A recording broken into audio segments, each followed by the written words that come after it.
The key word there is try. I was ready to put in the work. Once I figured it out, I was like, oh, aha, that's it, right? I put in the work. I put in the research. I was ready to go, right? Have tough conversations. My why wasn't really big enough. My why wasn't really strong enough.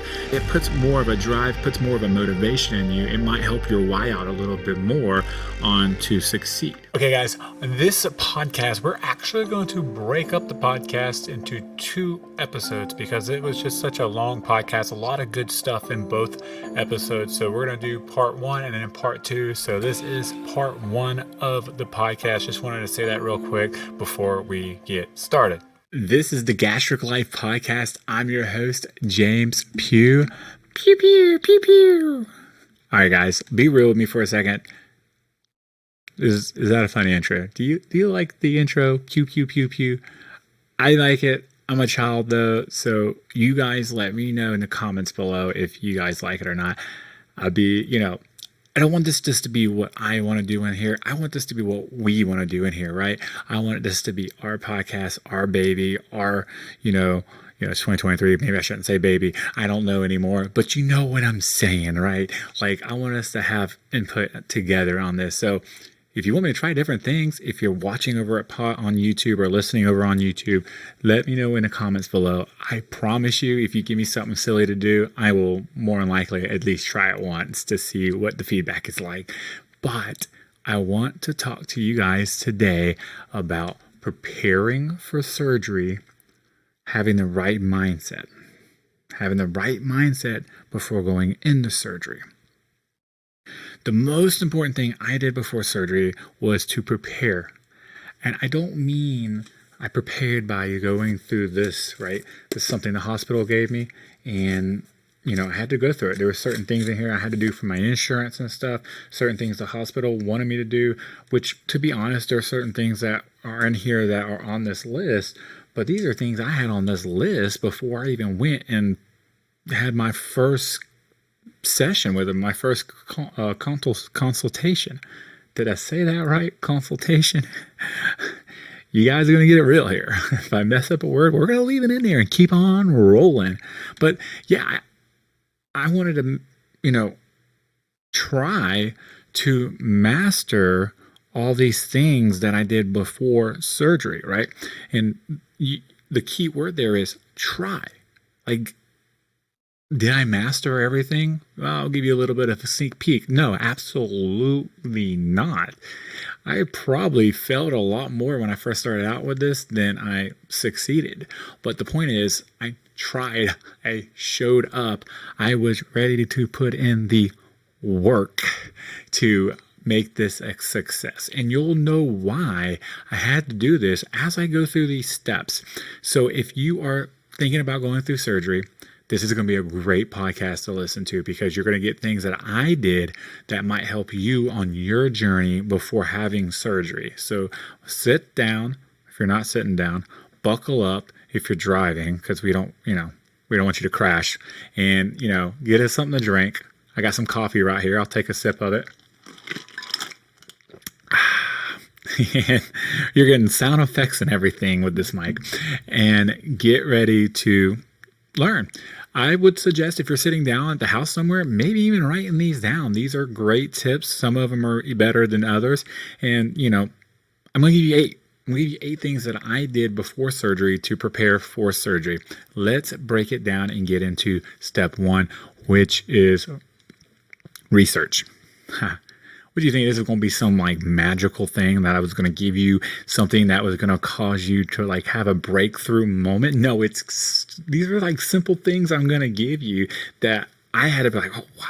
But it was funny because once I figured it out, I was oh, aha, that's it, right? I listened to somebody else on YouTube, and he always talks about aha moments. Aha, what was your aha moment? And literally almost every one of these steps, except for 8, was aha, once I really figured it out. Why am I doing research? A couple reasons. If you show up to, let's say, a bar exam without studying, without doing any kind of research, let me ask you a question. You think you're going to do any good on that surgery, on that test? Do you think you'll do any good? Are you going to pass the test? And I want to have some people be like, yeah, I'd pass the test. I'm that smart. Okay, listen, friend. No, you're not. You know why I know you're not? Because I'm not. If I'm not, you're not. It's just plain and simple, okay? The bar test is hard enough. I'm not a lawyer. I just know it's hard because you see it on TV and everybody always talks about how hard it is. So I'm using that test as a example. But my point is, you have to put in some research. You got to know what you're getting into before you have the surgery. You got to know what is on the test before you have to. Let me explain something to you. If you go take a real test and you do no studying and show up and like your life depended on it, like there are going to be some emotions going through that body of yours because you wasn't prepared. Anxiety, maybe some depression, maybe some doubt, maybe some regret, right? Like, man, I wish I would have studied for this bar exam. Man, what am I going to do if I fail this bar exam because I didn't do the study and I didn't do the research beforehand? Man, all these different things are going to rush into you. Same thing with bariatric surgery. Like when you have this surgery, when you're going into this surgery, it's best to prepare. Even before I had my consultation, right? I already knew. Like it was funny. My wife, she picks on me all the time because, I have this complexity about me where when I want to know something or learn something, I go like all in, and it's to the point where it's like I'm talking to professionals and I'm trying to like talk to them as if I know more than them, and I don't do it on purpose. I really don't. Let me know in the comments below if you're watching on YouTube if you have this same complexity about you, and if I'm using that word right. But I just that's what I do, right? So when I met with the surgeon for the first time, I was throwing lingo out to him that a normal person doesn't know. And, my wife hates when I do that because she's like, you think you know everything? I was like, no, it's not. I just not know everything. I put in the work. I put in the research. I was ready to go, right? And it was crazy because I felt so good because even the surgeon, as I was sitting there talking to him about it and asking him certain questions and stuff, he was even like kind of like taken back, right? He was like, wow, you've done your research. Like, you know a lot about what you're doing before you even came in here. He's like, that's very uncommon, to be honest with you. And it was just like, yeah, I wanted to know what I was getting into before I got into it. I didn't want to show up to the test and not be ready to take the test, right? So research is everything. And what I mean with research, there's different pros, there's different cons, right? Depending on what surgery you have. Test time for you that are watching that maybe are thinking about having a surgery and haven't had the surgery yet, or you're starting to do your research and stuff. Do you know the 3 major surgeries to have? Let me know in the comments below, whoever it is, you're listening on YouTube. What are the 3 major surgeries? Have you looked at that? Have you thought about that? Are you having a medical condition where you have to have a certain surgery? Because these things are real questions, right? You don't just go and say, okay, I'm going to do this surgery, especially if you have a medical condition. Sometimes, depending on what you got going on, certain surgery, like if you have GERD, you can't do a certain surgery. Like you can, but there's more complications with it. If you have something going on with your stomach, you can't do, there's certain things there that are in place so that you make sure you get the right surgery. So let me know in the comments below, what are the 3 types of surgeries? I would love to see if you're putting in the work like I did. Let's go. All right, so number 2 on the list is, well, this is a hard one. I'm going to be 100% with you guys. This was a hard one for me, and that was talk to family, have tough conversations. Talking to family and having tough conversations was a hard thing for me. Why was this hard for me? Because your family knows you the best. You know what I mean? Like, the only person that knows you better than your family is God Almighty. The only person that knows you better than family maybe be yourself. And I knew myself. This is why it was tough for me. Let me explain. I knew when I started to have these depressions and these thoughts go through my head when I was, like I talked about in the first podcast, and if you haven't listened to that, I suggest go back and listen to it. But, I knew how I was. I was the person that would do something and then give up. Not because I didn't want to succeed, but because my why wasn't really big enough. My why wasn't really strong enough. So I would always fail when it came to losing weight, as in I would lose the weight and then just stop doing the things I was doing and then gain all the weight back. And I've been with my wife for a very long time at this point. So guess what? She knew my habits too. She knew my thoughts too. She understood how I worked as a human being. And being like 31 years old at the time, to go to her, majority of people at the age of 30 are set in their ways. This is a statistic fact. So being 30 years old and going to sit down with my wife, she already knew like what I had the tendency of normally doing. She already knew my ins and outs. I knew those too. So when I went to have this conversation with her, she wasn't having it, to be 100%. Not at first. Like her exact words to me was, you have to show me.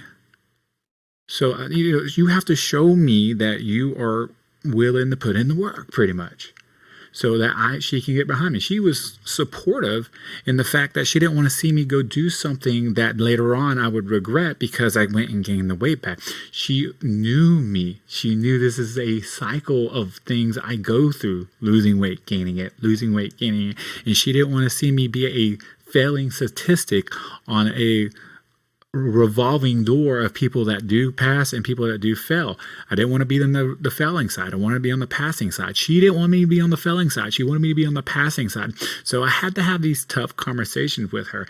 But the great thing is, right, and I didn't even like think about this when I wrote all these steps down. If you put in the research beforehand and you put in the work beforehand and understand what it's about and what it can help, like, going back to one just for a split second, like restart, like understanding that gastric bariatric surgery helps other things other than weight loss. I talked about this in the first podcast, right?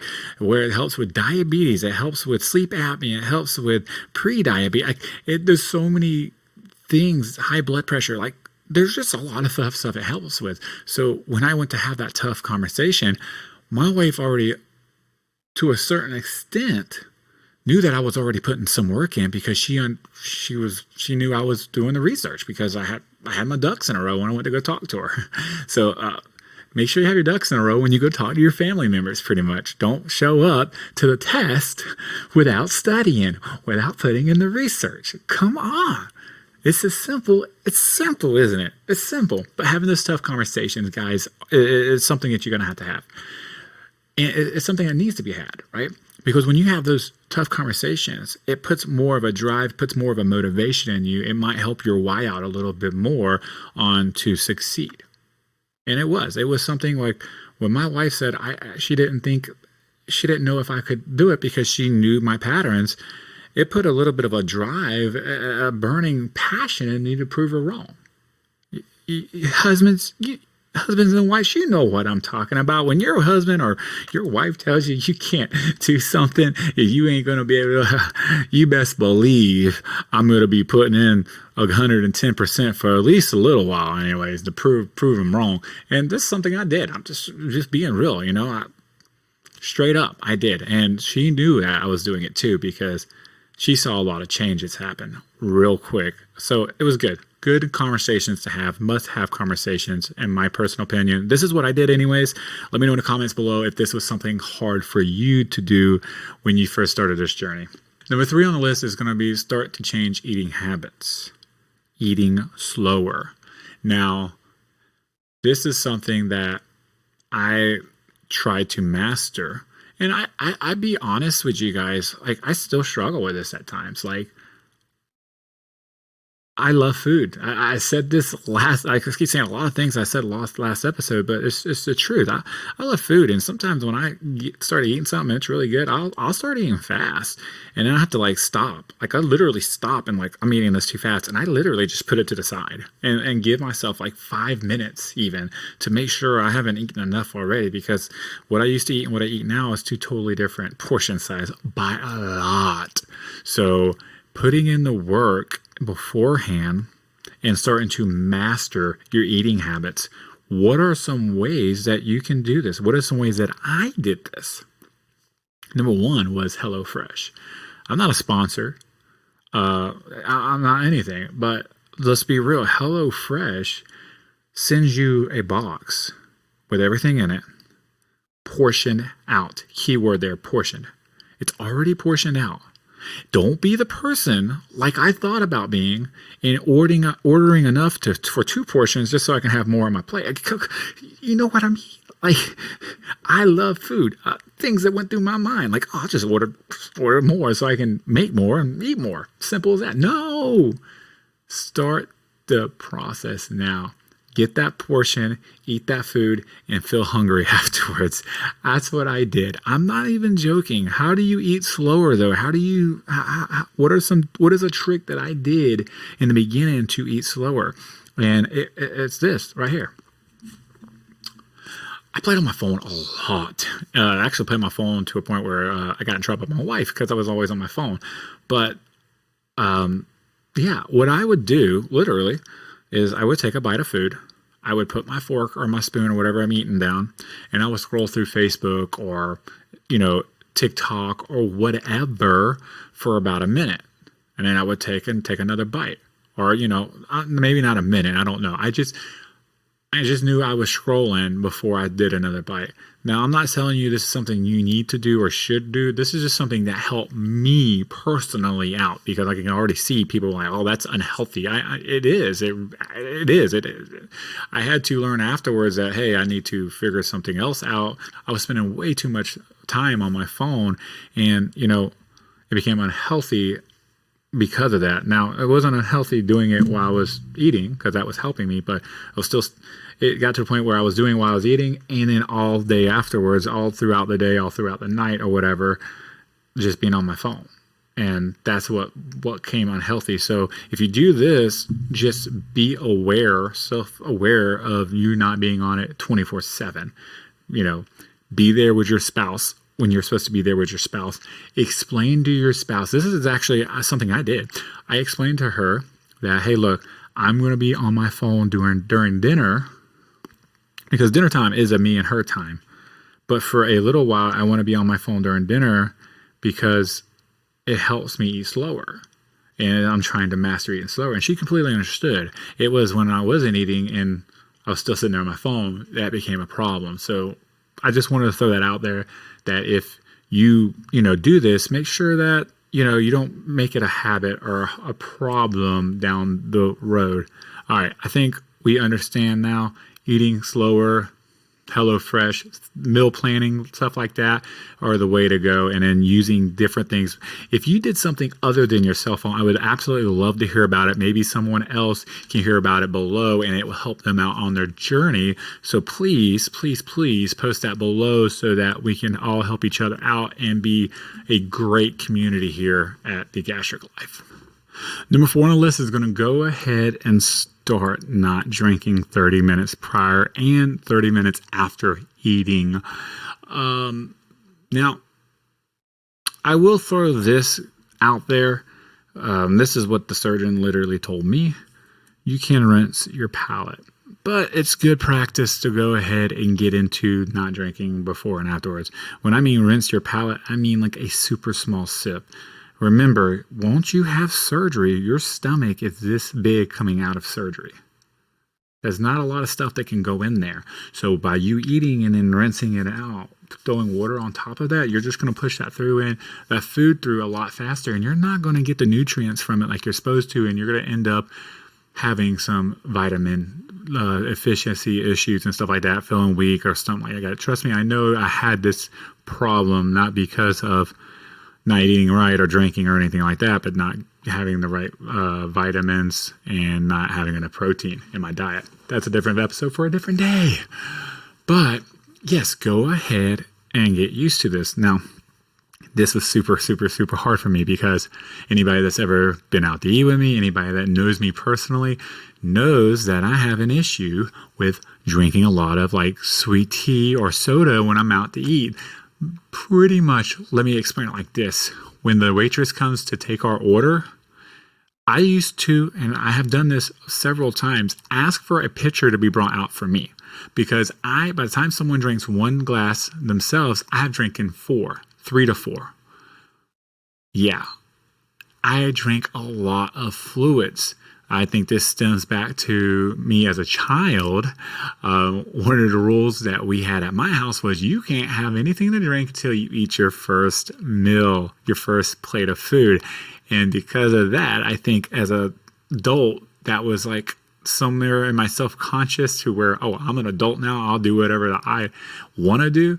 And because of that, it caused me to drink a lot of fluids all the time. I actually told my dad this too. Like literally we sat down and I was on like my 3rd glass of sweet tea and I looked at him. I was like, you did this to me. I love him. He's great. But you know, these old people, I'm getting there. I'm getting old. Oh gosh. But doing things, I probably just heard my knuckles cracking all in this mic just now. We're getting comfortable here. Little ASMR action for you guys. But yes, go ahead and get used to doing this because it's just going to help you out. Because if you don't start this process now, it's going to be so hard once you have the surgery trying to get used to not drinking. You know, you don't have to be perfect, but at least try. Now, to be honest, I'm really, really good at it now. I'm not saying that because, I'm Mr. Perfect or anything, because I am Mr. Perfect, but I'm just saying that because, no, I literally, what I'll do is I won't drink or eat anything. Now, I do have the palate rinse thing, as I was talking about a few minutes ago, and that's literally a sip. So, for an example, we'll go to Bono's, and I'll get a glass of water brought out to me, but my wife will have a glass of sweet tea brought out to me. This is where I get to have my tea. I have a sip of her tea. That's it. Just one sip. The entire meal. I'm done. And then I'll eat. Then we'll leave. And then maybe at the end, I'll have a sip of water if I need it.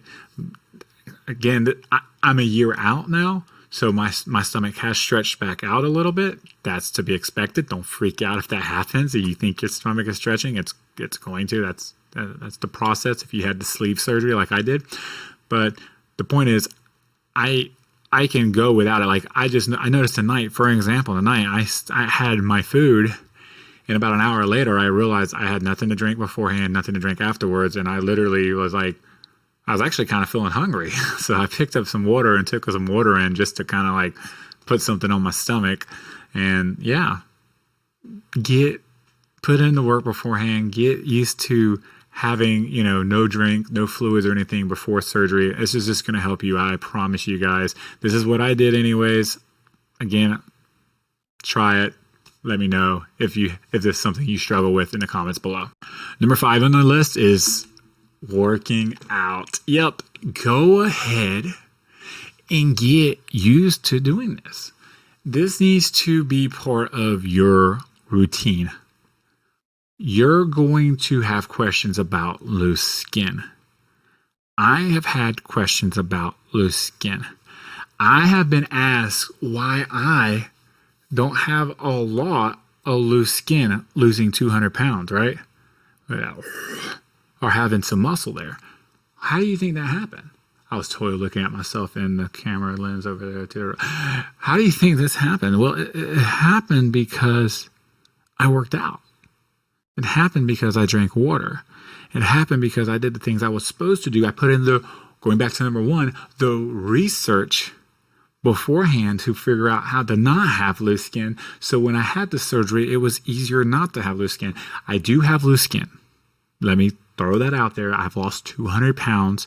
I don't know very many people at all that has lost 200 pounds and not have loose skin. But my point is, I've lost 200 pounds. I don't have a lot of loose skin. My wife, my friends, people that see me that haven't seen me in a very long time, they're shocked. The arms, I don't have a lot of loose skin there. I don't have a lot of loose skin on my chest. I have loose skin around my stomach area. That's to be expected. I've lost 200 pounds. And, it's something that I'm trying to figure out now. What's the next step? Work out more, how to work it out, this, that, and the other. But starting this journey, starting this routine before surgery is going to help you with loose skin. So I highly suggest you figure that out. Figure out how you can work out, even if it's getting up and walking. If you're to the point where you're just, maybe you're so out of shape that you can't do a push-up. Guys, let me tell you something. I was so out of shape, I couldn't do a push-up. Do you know how I started doing push-ups? Here, let me show you. See this railing right here? For y'all that are on YouTube, I got a railing going around my banister for upstairs. I started doing push-ups there. I was almost pretty much standing up. You can't do push-ups against a railing? Can you lean up against a wall and push yourself off the wall? Start there. Start anywhere. Do you not normally get up and go check your mail? Go do that. Just walk to your mailbox and back if that's all it takes. Get moving. Start the process now, because when you do like I did, you'll have better results. It's just proven. How is it proven? Look at me. Look at me. I'm the proof. It's, in loose skin, it's not just about working out and eating healthy or water intake and all that. There is a part of it that has to do with genetic and stuff like that too. Again, research, but it's going to help. Like, it cannot not help. It's just facts. If you work out, your muscle density will pull in your skin and make it more tight. So, work out. Okay, guys, so those are the 5 things we're going to talk about in part 1 of the podcast. If you like this, let me know in the comments below. If you're on YouTube, leave me a review if you're listening to it on one of the other major podcast platforms out there. And I'll see you guys next time for part 2. Can't wait. Peace.